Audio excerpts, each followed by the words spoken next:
Hello, I'm Mr. Dr. Professor Kelvin. Some of my greatest scientific achievements include figuring out what Pokemon you can eat and winning second place in elementary school science Olympics. So hello, welcome to my TED Talk. Out here in Ontario, we're struggling with a huge infestation. Right now I'm talking about these stinky caterpillars. So if you don't know, these are gypsy moth caterpillars and they're an invasive species out here in Canada.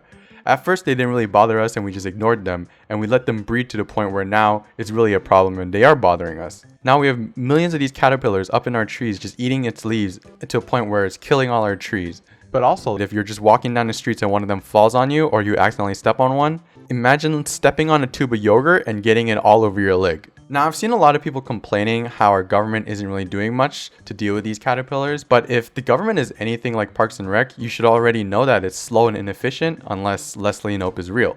But also, like, what do people expect the government to do? Crop dust all of Ontario in pesticide?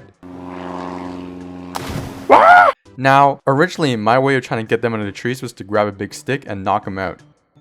And that kind of worked, but I think we could do better than that. So because of my scientific accomplishments, I think I'm qualified enough to give the government some of my brilliant ideas for dealing with this infestation.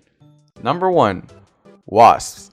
I remember in high school biology, we learned about a type of wasp that lays eggs in caterpillars and then their babies will like eat them from the inside out. So that could work, but that also might take too long for the eggs to hatch and the caterpillars will just keep eating our tree's leaves before they even hatch. And also, wasps are dicks. They're nothing like the cute bumblebees and they just like to sting you. So, next idea. Number 2, spiders. So lately, whenever I find a spider in my house, I try to capture it and let it loose into my tree. Has it helped in removing the caterpillars? I don't know.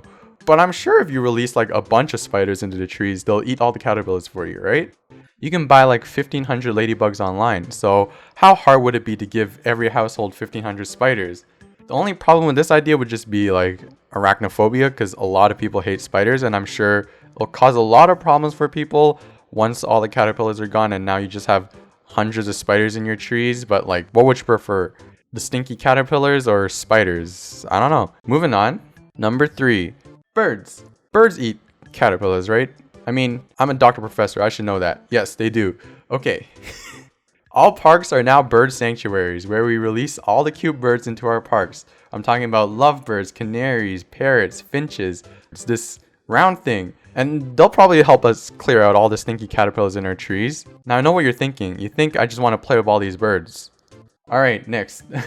Number 4, frogs. This one has to work because personally I think this one's the best one. Frogs eat bugs, and I know some of them know how to climb trees, right? So here's the plan. Everyone is now allowed to make a little froggy pond near their trees. The government will provide every household that chooses to participate with 2 starter frogs, along with instructions on how to make a pond for the boomers that don't know how to Google. And as an added bonus, the ponds will make your yards look fancy and pretty, and the frogs will eat all the caterpillars for you. That's a win-win in my book, and hear me out. I even have a cool name for it. Froggy Friends. Boom. Now everybody's rushing to go make a froggy pond. No more caterpillars. There you go. You're welcome. So there you go, government. Here are my brilliant ideas. Feel free to hit me up if you need my help for anything, or if you want any other brilliant ideas. I got my vaccine, and according to that lady over there, apparently I'm microchipped now, so you know where to find me. Alright, thank you so much for coming to my TED Talk, and frogs for everybody! Yay!